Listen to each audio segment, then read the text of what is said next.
Welcome to the Builders Podcast, episode 133, Ashton Rodenhiser, Visual Note-Taking, How Graphic Recording Can Improve Your Meetings. Before we jump into this episode, please subscribe to this podcast, hit that notification bell if you're on YouTube, and after a listen, please give us a thumbs up, like, and share, if we've earned it. With your help, we can reach more people and deliver these valuable From the Trenches lessons to those that need it. Enjoy the episode.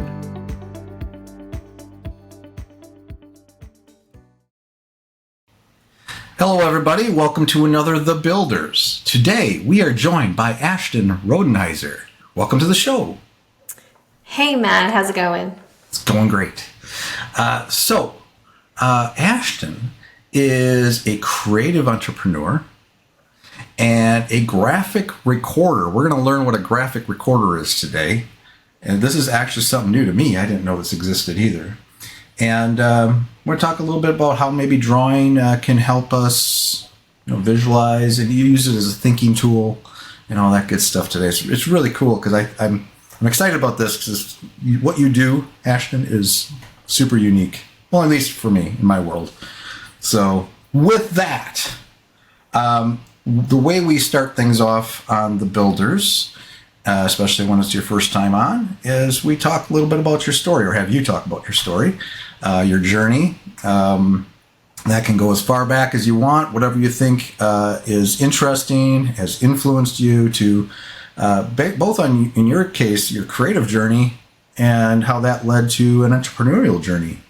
So that's a fun. That sounds fun. Let's get into it. So I'll hand it over to you. I love that. Ooh, I'm thinking about what parts of my story which wouldn't take like 3 hours to tell. But so I'm going to actually speak a little bit about myself as a creative first. So I've always been very creative. My family would joke around that it's like I was adopted because I was like the weird creative one, the weird artsy one in the family. No one else was very artistic, but I was the one. So, and I've always been a bit of a dabbler. So I like to try lots of different art mediums. So if you name a medium, I've probably at least tried it at least once. And a medium, for those who aren't familiar with art, is like a type of thing. So it's like watercolor is a medium, encaustic, which is like wax painting, which I tried for a while, is a medium. Oh, fun. Needle felting is a medium, or that's how I describe it at least.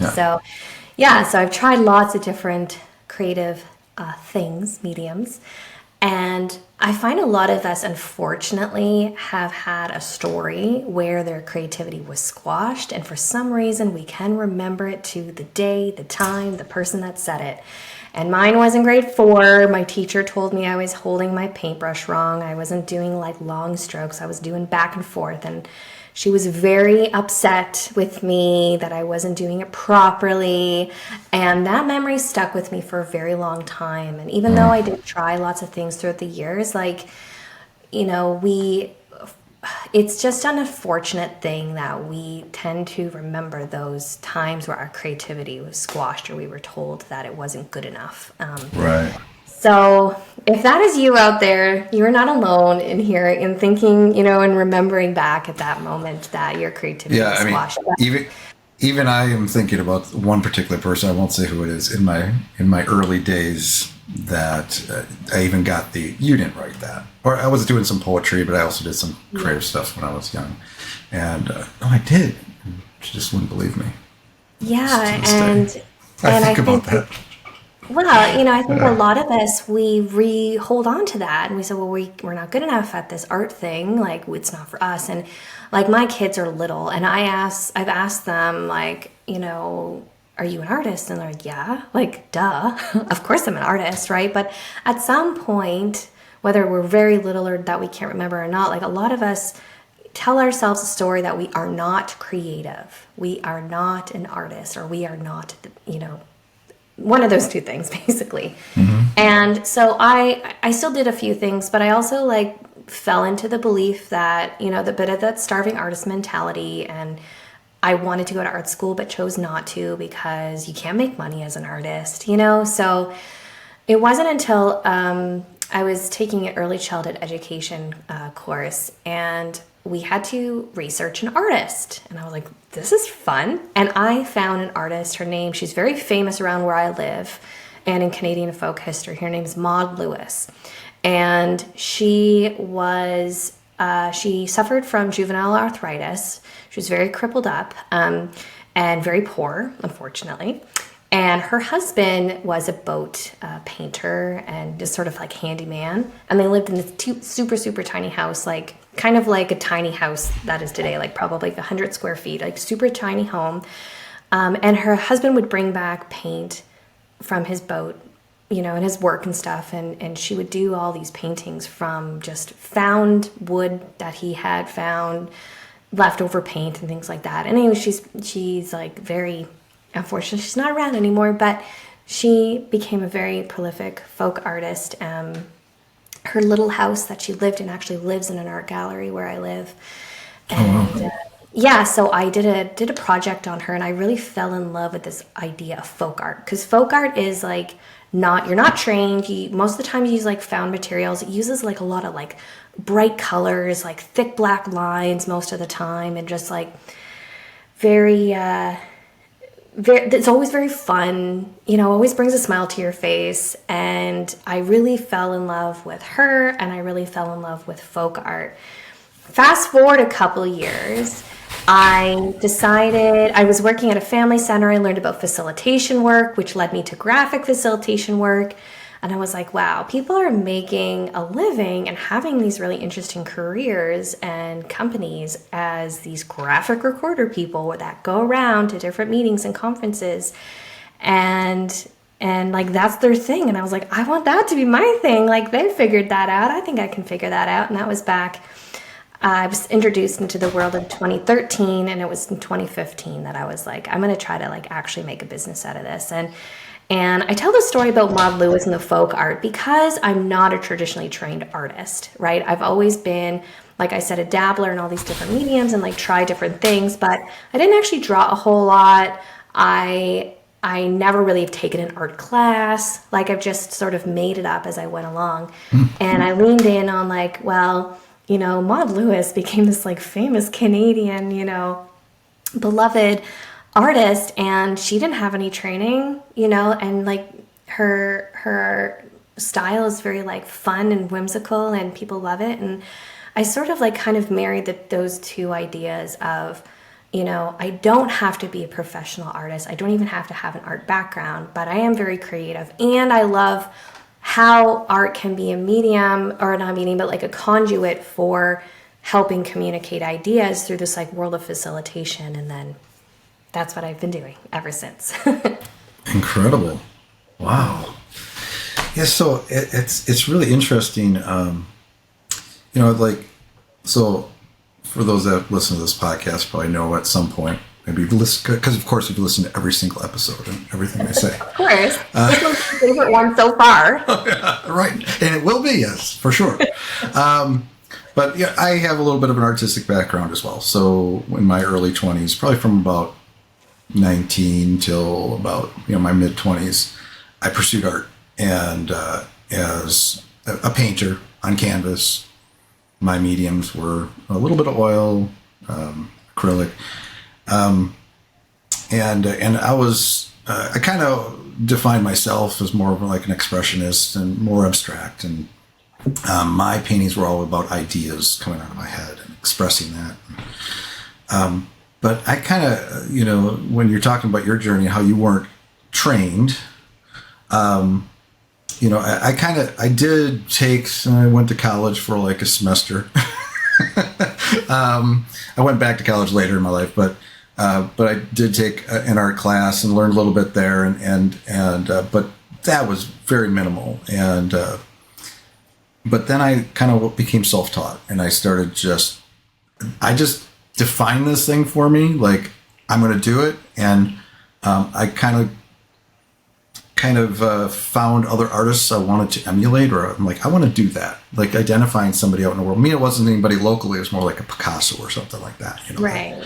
Like I want to be that guy, like spends his whole life just creating, and but it's amazing. You kind of sound like you have a very similar thing where you're talking about folk art, and how it doesn't require a formal education or training to do it. You just do it. You're inspired to do something. Probably everybody around you thinks you might be a little bit off your rocker doing it. At least they were probably for me. But I was just I just did it, and I just followed my heart, followed my soul, and it just became my thing. I'd stretch my own canvas. And, Oh wow, you're really in it. You're really in it then. I was into it. If you stretch your own canvas, you're in it. You're in it. That's right. Yeah, that was an art form in itself. Because I love big canvases, so it was probably more cost effective to do that. But that's amazing, and then you find. See, the thing where I deviate, though, is at some point I decided I didn't want to be a struggling artist anymore, and ended up getting into business and other things. But found my way back to creativity with web design and stuff. But enough about me. But where we diverge is I think back at that time, and I think, my goodness, there were so many other things I could have done artistically. Like, for some reason, I had to be this one defined thing, and I couldn't think about going to school for graphic art or graphic design, or I could have done who knows what.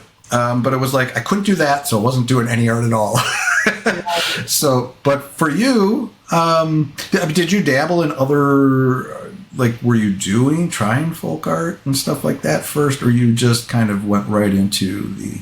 Yeah, I definitely rekindled a lot of my creativity through my 20s, and when I was trying to pay back some student loans, I was very rigid, but I also gave myself an art budget of $20 a week that I could give myself nice. To go and buy something, and that's where I did a lot of my dabbling around with different mediums, but I didn't really think about pursuing or creating a business or pursuing creativity as a potential job until I learned about this world of graphic facilitation. Because at the time I didn't even know it existed, and I really loved facilitation. And when I found the two, I felt like it was just this beautiful coming together of the world of facilitation and how people communicate with one another and how to group process and helping hear what people are saying, feeding back in words, but now you can feed it back in images and pictures. And I started, as I was sort of dabbling with that for a little bit, I started experiencing the power for myself first when I was doing some groups, and I would just throw paper and just draw it out and just make it up as I went along. And I would put that away, and 6 months later bring it out, and I was just blown away at how much I could remember, what resonated with me. And I started hearing from others when I would just show up in other facilitated things I was doing. I would just throw out paper and do the same thing, just sort of try it out, and it was really bad and rough and not great. My lettering was awful. It was so messy. It was, but even in the messiness, people were like, oh my gosh, this is so incredible. This is really helping me learn, and this is helping me remember. And that feedback, or probably those first 2 years, really was there's something special here. It's not just about quote unquote drawing a pretty picture. It's not about that at all. It's really about using this art, using this drawing tool to help communicate an idea, to help people feel seen and feel heard in a meeting, right? The amount of times now that I've been in meetings where you could tell very clearly that people didn't want to be there, and I'm able to win them over by drawing a funny little thing that they said,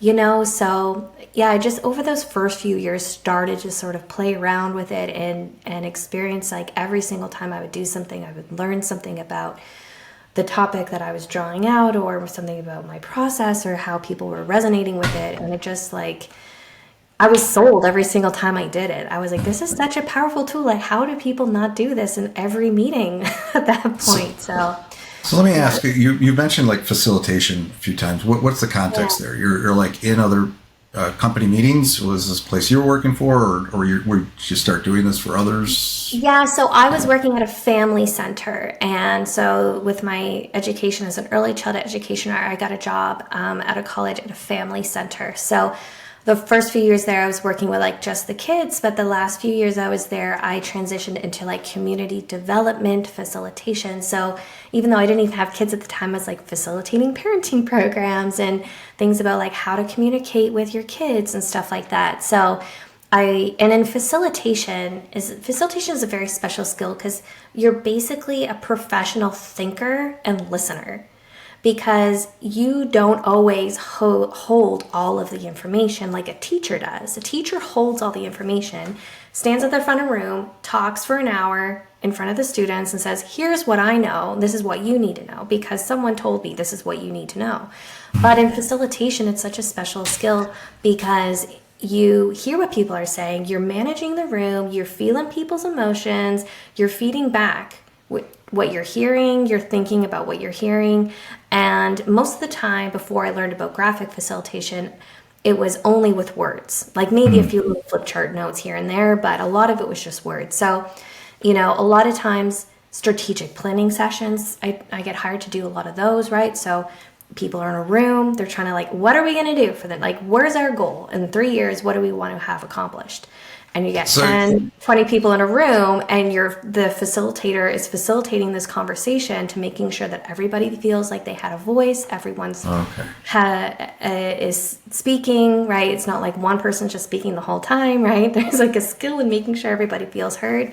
And then I started getting asked to support those meetings in the drawings. So there'd be So first I was the facilitator facilitating those meetings, but then I decided I really wanted to go all in the graphic part. So I let the facilitators do their amazing work in facilitating the room, and I would hear what they're saying and then create a visual representation of what was said.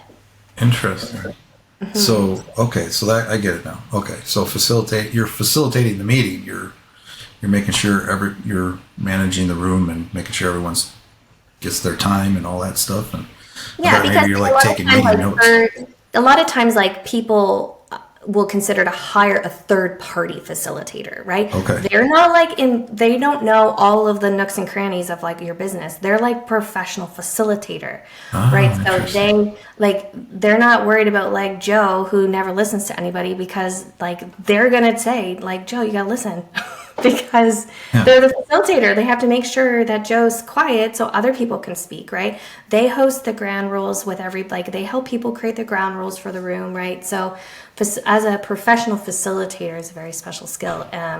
So I really fell in love with that concept or that world. And then I just started experiencing the power of the visual part, that I was like, okay, I'm going to support facilitators moving forward. So I find myself kind of in two worlds when I'm working professionally. One in the graphic facilitation world, where I'm supporting facilitators to lead their meetings and gather and draw things from what people are saying as a whole in the room. And so that's sort of one world that I work in. And then the other world is like more of like, I'm a fly on the wall. I'm not embedded completely into the conversation, but I'm there during your conference drawing out the 8 speakers that just spoke. And now you have 8 graphics that represent all the information the speakers just said. Just maybe one voice or a panel rather than like a collective room, if that makes sense. Makes total sense. I don't even think I thought about it as I didn't know this was a whole thing. I guess it makes total sense that somebody could be doing that type of thing, and that would be a thing. If you've ever been in a meeting that was poorly facilitated, you'll know what I'm talking about. You'll be like, because most meetings are probably pretty poorly facilitated, unless you have a facilitator that actually like knows how to facilitate things well. Well, I guess in my team and stuff, like I have different stand-ups and team meetings throughout the week, and some of my meetings will have 4 or 5 people on there, and I guess I often serve as the facilitator, because I'm making sure I'm going through the room and making sure, what's going on with you and this and that, and, what we're working on. So it's interesting. I didn't know I was a facilitator till today. You are a facilitator. Awesome. Yes. So now let's dig into this. So you made this transition. You number one, you were kind of already had this kind of interest in creativity and art, and you were doodling. Or you thought about doodling?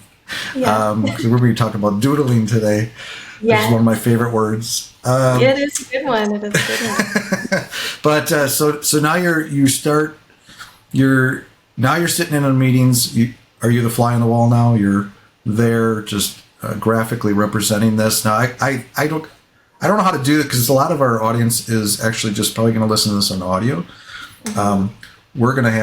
We'll have some stuff at the end where we can talk about your Instagram and stuff, where they can find these things, because there's great. This is such a visual thing. When I saw in our first meeting together, when I saw what you were actually doing, it's actually pretty amazing. Almost, I have to say, beautiful. Like that's doodling. That's like meeting notes. How is that even a thing? That looks like artwork that should be on the wall. And so talk about that transition and getting into that and your style and where that all comes from.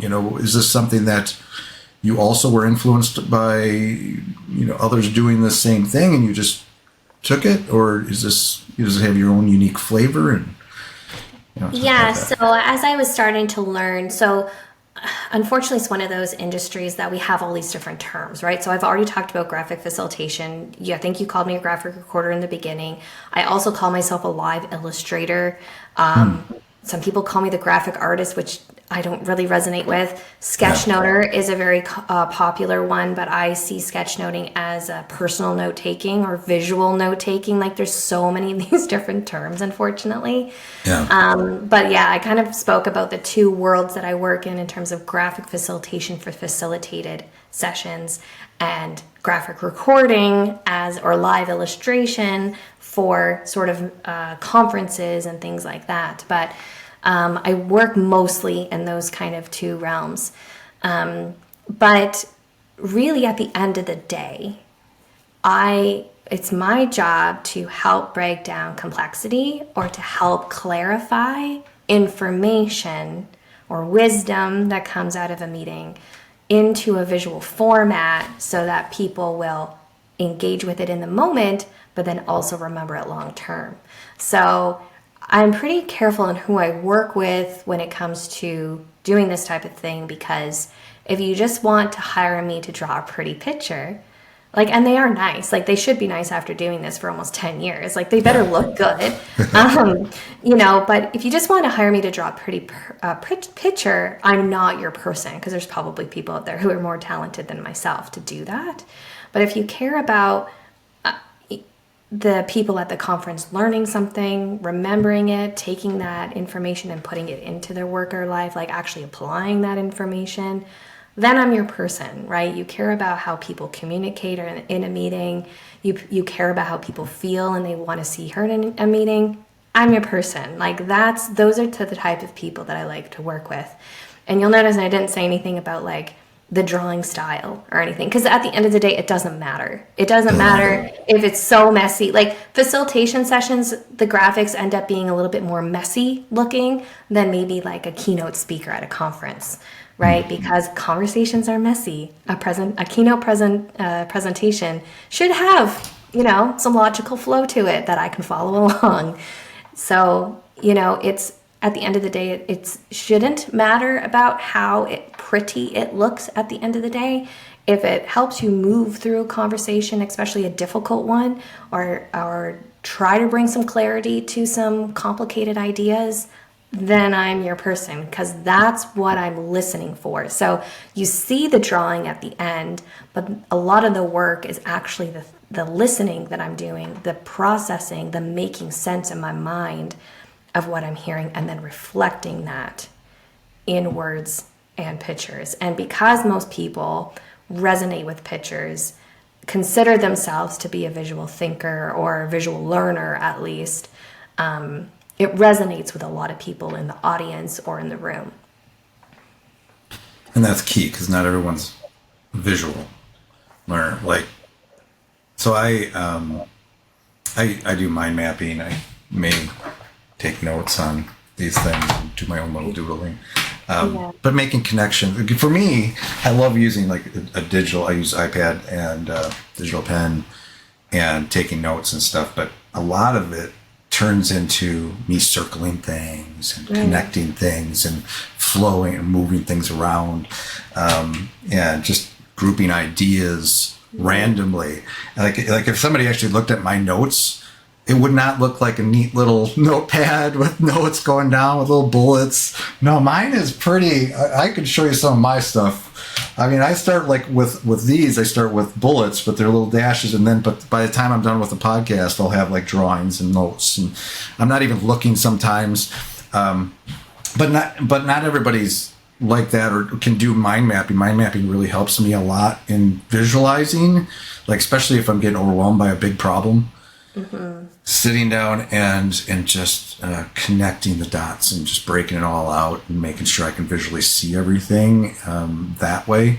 But I know there's people in the world that aren't visual, including my wife, including my friend I talked about, I think earlier. Before the call, we were talking about purple.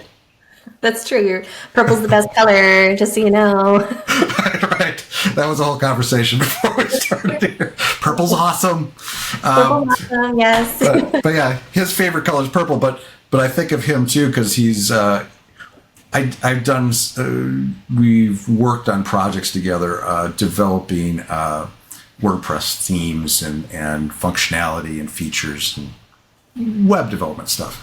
Right. But he could never, with the group of people we were together, he could never really visualize where we were headed. We had to build it first and then show him. Right. He's just not a visual person. But it's the same way with, I think, this type of stuff too. This is going to be good for some people. Percentage-wise, I mean, like if you have a company or a room, out of that, how many people, what percentage of people do you think really connect with the visual side of this? Or there's those outliers? So there's conflicting stats about this, unfortunately, but I've heard between 60 and 80. So some people say 60, some people say 80% of people would say that they learn visually or they think visually. So even though technically learning styles have been debunked as like not a thing, apparently people still refer to like, oh, I'm a visual thinker or I'm a kinesthetic learner or something like that. So yeah, so it's typically a high percentage of people who it's at least one of their ways that they prefer to learn. Like I always give the example, like that's why YouTube is like the second largest search engine in the world, because we want to see the people doing the thing, right? So that's right. And I love that you were like sketchnoting without even like knowing that this was a thing. So I love that you were doing it. And I find that some people they'll say like, oh, like I do that. I didn't even know this was like a way. And I'm like, yes, it is. Like it's actually a whole method. You can go as deep as you want into it as you want.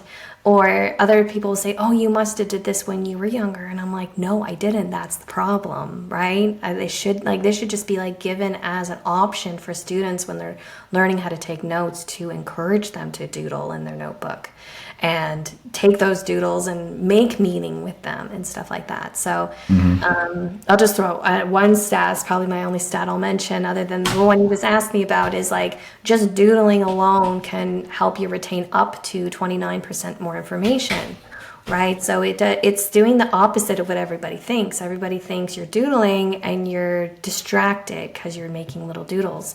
But it's actually something that you do to help you stay focused. Right. So if anybody ever gets in trouble for doodling, you send them to me and I will tell them. Right.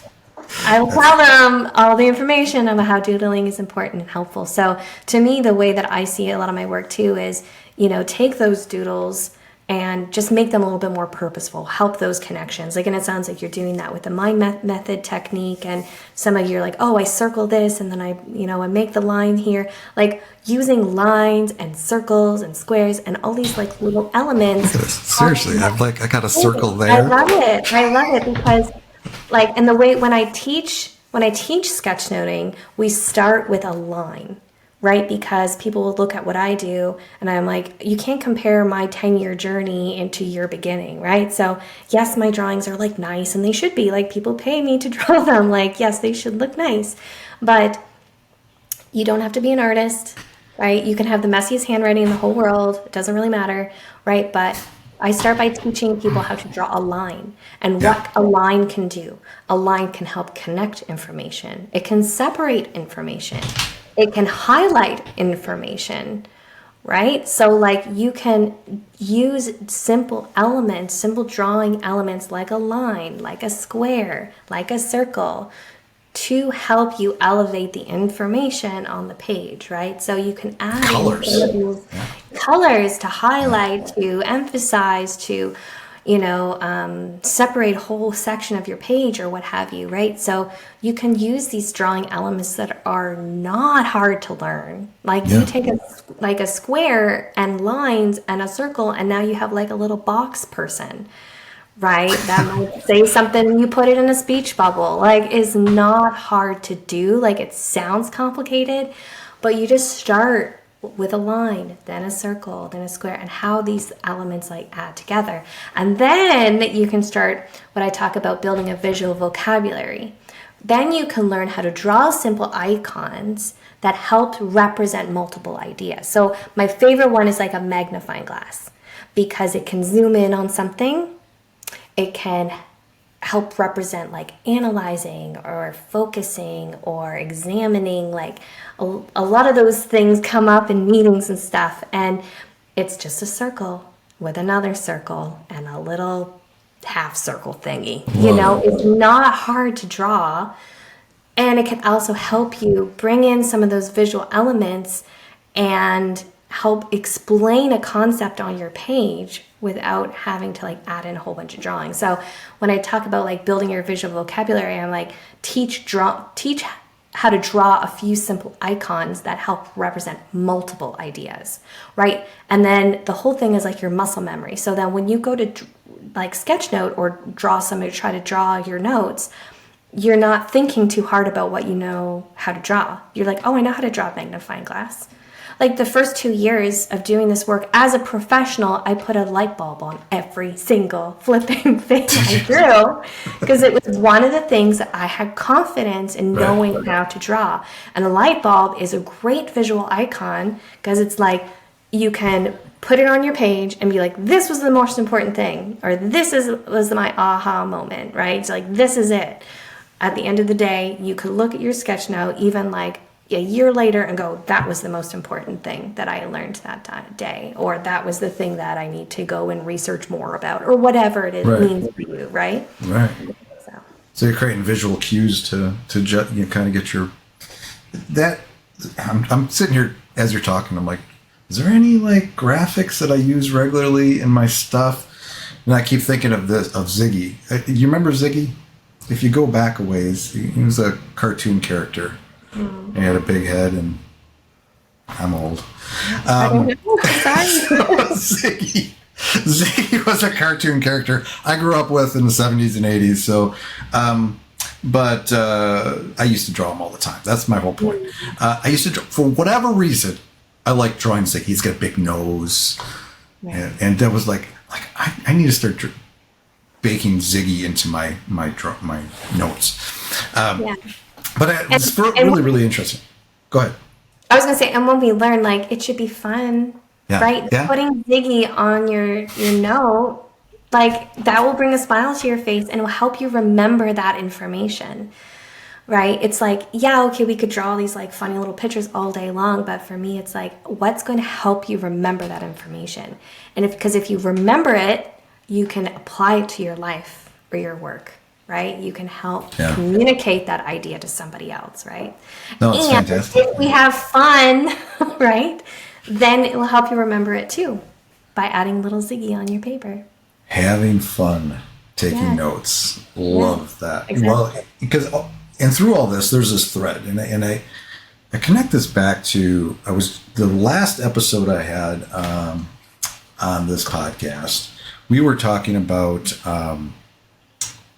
learning, and how one of the ways to really learn something is to teach it, right? Or to write about it, or to get on stage and talk about it. I mean, you have to, then you learn it.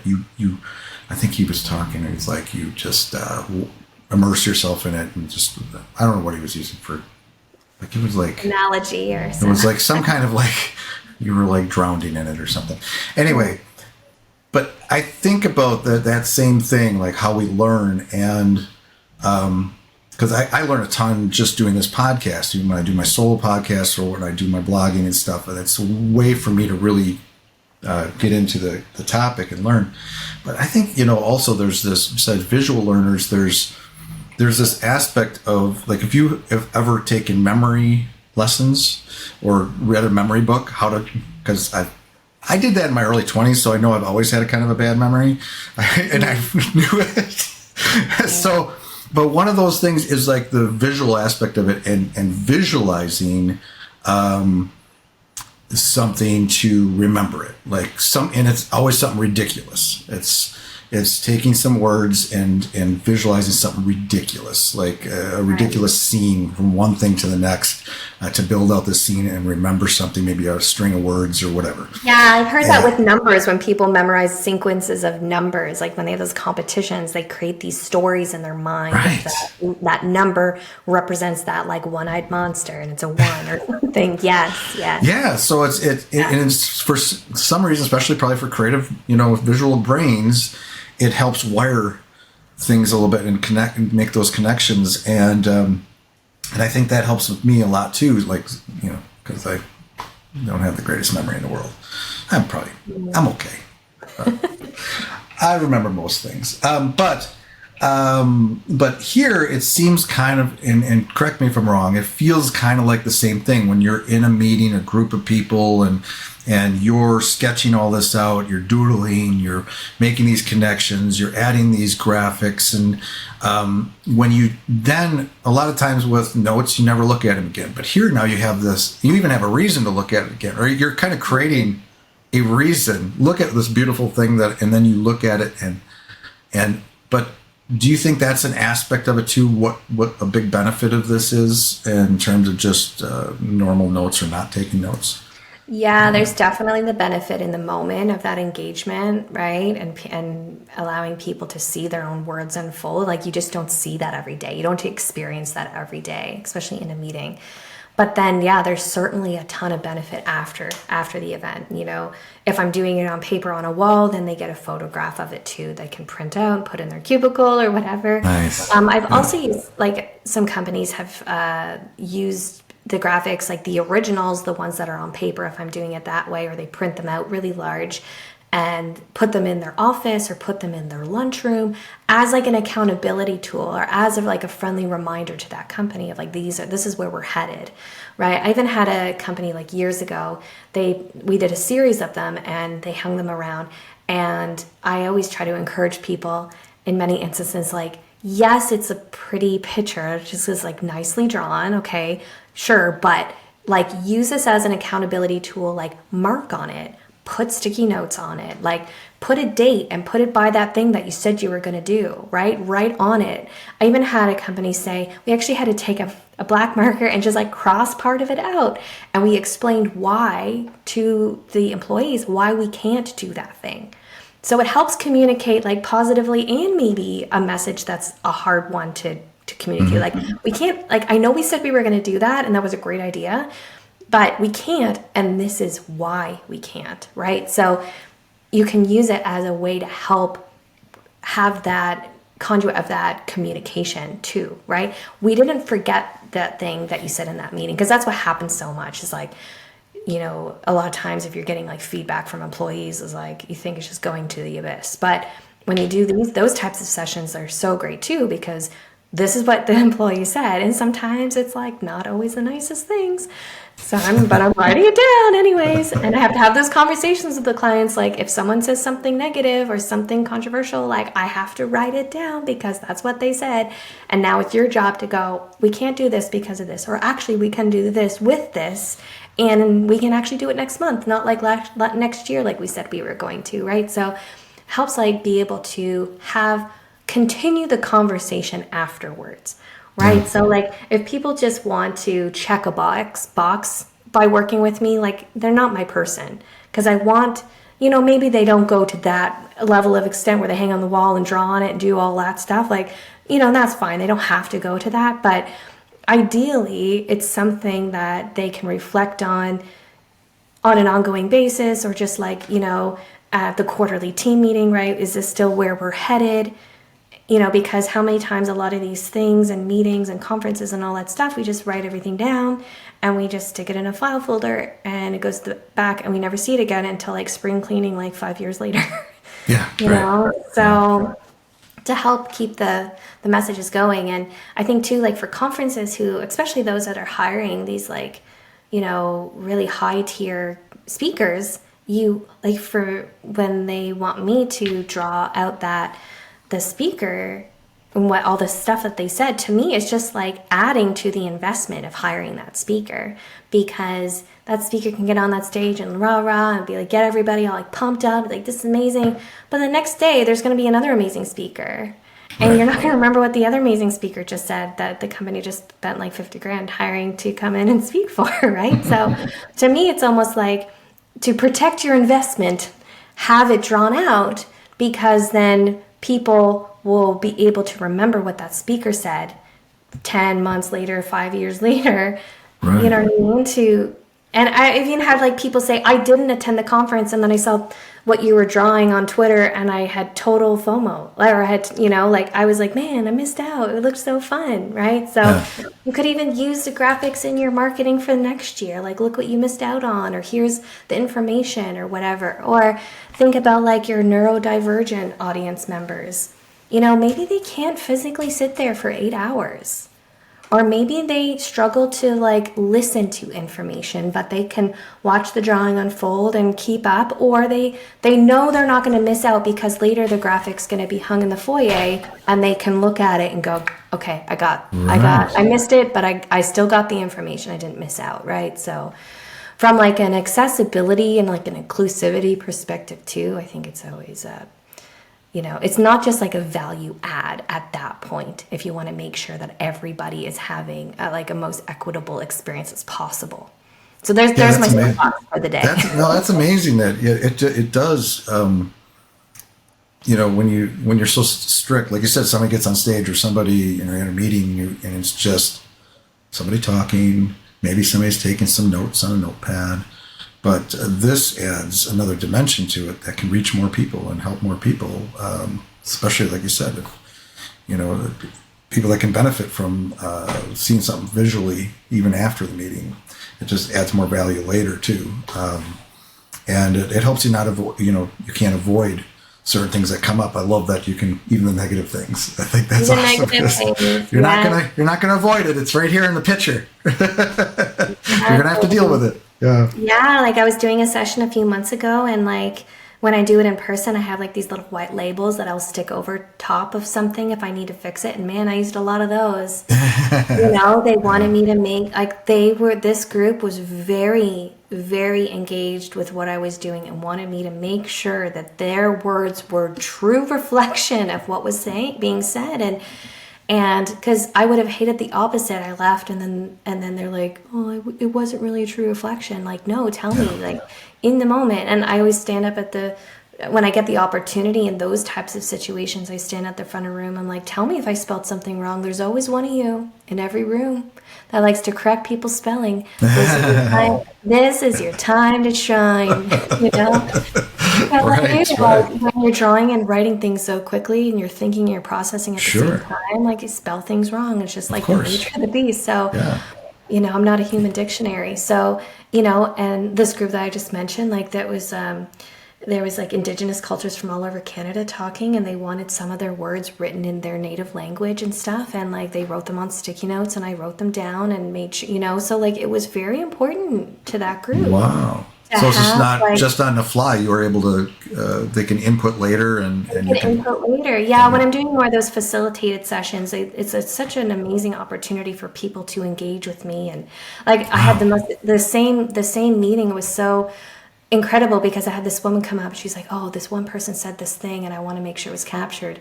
And I was literally finishing writing it as she said, "I want to make sure this is captured." And I was like, I literally just finished writing what you just said. Right, which was reaffirming for me because I felt like this was like a really it was really like heartful quote that somebody had said. Sure. And she was like, "Oh, make sure you capture that." And I was just like, it was nice and big. I was like, we're just finishing this beautiful, like, Oh my gosh. visual representation of this idea. And it was just like that, one of those like weird butterfly moments. I was like, I can't believe this just Got happened. it. It was Yeah. so magical, right? Yeah, those That's are pretty awesome. So I mean, and I imagine it's the capturing those big ideas, those big takeaways from a meeting, and things you can go back and reflect on. I mean, it's very cool. I'm going to actually. So there's two things in my mind right now. The first thing is, okay, so let's say we have that group of people that they want to start doing this themselves, like taking notes and doodling, and maybe at their own meetings, or just personally doing stuff like, all that. Do you have any tools you recommend, or tips about how to get started doing that yourself first? great segue, Matt. So I just wrote a book, and Ah, I know. Look at that. Look at me go. I wrote the book called The Beginner's Guide to Sketchnoting, and if you are a true beginner, I felt like there was a huge missing link in the book department of teaching beginners, because a lot of books out there are really beautiful and amazing. You should pick those up too, but they have a lot, like they're really highly illustrative. And I really wanted to write something with beginners in mind. So, especially if you're, and I'm sure people who are intermediate, they would learn something too. So well, that's tips what I'm and tricks thinking. I'm in like, there. I feel like I want to, because I just want to see everything from your perspective and what you do. So, yeah. And so it really starts at the basics of after the introduction and stuff, like start with a blank piece of paper, and this is why blank piece of paper, and this is why it's horizontal, not vertical, and okay, now look at your lettering. Here's some lettering tips, and then we go into lines, and then containers, and people, and color, and things like that. And then the second half of the book goes into the sketchnoting process. There's the process of sketchnoting, there's the thing that you create, right? And then how you listen, how you make sense of what you're listening to, and then how do you capture it, which is there's a lot of like tips and tricks in there of like, here's some things on how to listen. Here's some things like when you are listening, there's some things to listen for, and then you'll be like, oh, maybe that's the main idea or what have you. So, because that's always the biggest struggle for people when they're starting out. They go right to the question of like, how do I know what to write? And I'm like, don't worry about that right this second. Just get a few drawing elements so you build up your confidence. Like, oh, I can draw some lines and some little star people and things. So, and then attached to my book, or not attached, but also like supplementary, I have a community that I launched in early 2022. So anybody who grabs the book, they can get into the community for a month for free. I've got workshops in there. I've got guest interviews for people to hear on their sketchnoting journey. There's some course material in there. And then, of course, there's the community itself. You can post your sketch notes, ask all your questions, and I'm in there answering things every day. So if you're interested in kind of like, what is this like visual note-taking, sketchnoting thing, and whether or not you're like in corporate and you want to just do it for your own meetings, or you're a student or a teacher in, elementary, high school, or university, like it's kind of great for basically anything where you're trying to capture something down to try to help you remember it. Love it. And so, what's the name of the book again? Where can people find it? The Beginner's Guide to Sketchnoting. And you can find it on my Sketchnote website, which is sketchnote.school. And there's information about the community as well. And you can find it on Amazon. It's all over Amazon as well. Nice. Okay.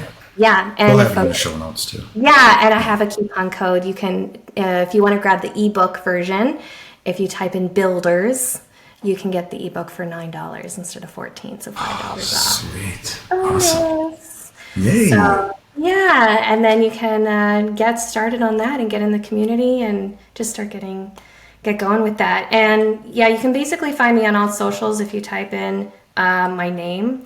And my graphic recording business is mindsetecreative.ca.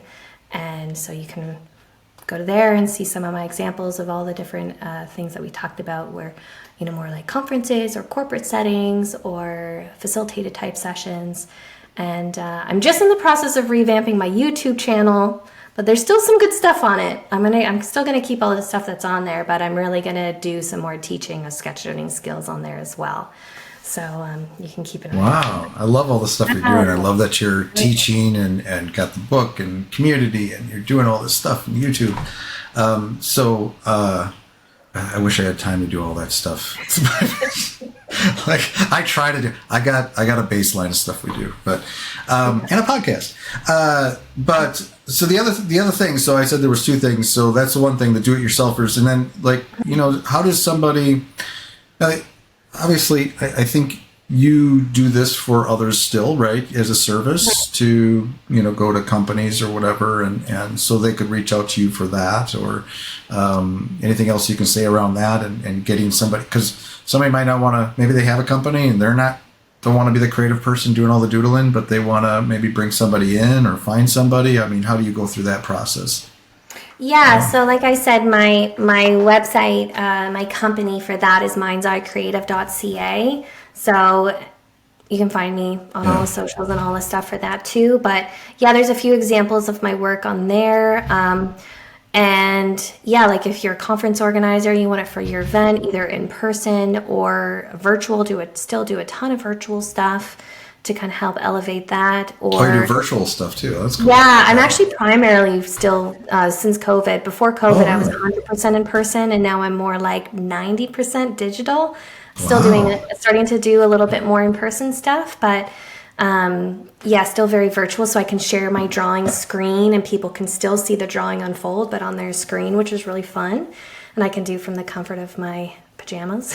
Which is awesome, yeah. And so there's lots of options. There's lots of options there too, either conferences or meetings, or even if you just have like a webinar or a podcast, or I do blog posts, like where there's like content, basically if it's verbal or nonverbal, or if it's written or whatever. You can. I'm just trying to suddenly imagine having somebody like do a visual doodling for our podcast. That would be unique. Yeah, it's fun. I do a few podcasts. Yeah. Do you really? Yeah, awesome. I do. Yeah. So, it was great getting to know you, Ashton, and talking about all this creative stuff. And it's amazing. I've learned some things myself today. I didn't know some of this stuff, that there was even a thing. Yay! I'm so glad. I'm so glad. Yeah. So you just heard where you can find Ashton. She's all over the place. We'll have more info in the show notes. Well, thanks again for joining us, Ashton. Until next time. Thanks for having me. That's all for today's episode. I hope you enjoyed that. Again, please subscribe if you haven't already, and give us a thumbs up if we deserve it. If you want to comment on this episode's page, provide me with requests on topics for future episodes, or inquire about being a guest, please find your way to thebuilders.fm. You can contact me there or add a comment under these show notes. Now a word from our sponsor, my agency, Unified Web Design. We build custom websites, features, we maintain websites, we work with agencies to fulfill their web design and development needs, and more. If you are interested in our services or are looking for an agency to work with as a partner to build awesome sites for your clients, feel free to reach out to me at unifiedwebdesign.com. There's a handy contact me link at the top. Fill out that form and it will open a ticket, and that ticket will find its way to me. Thanks for joining me today. We'll see you next time.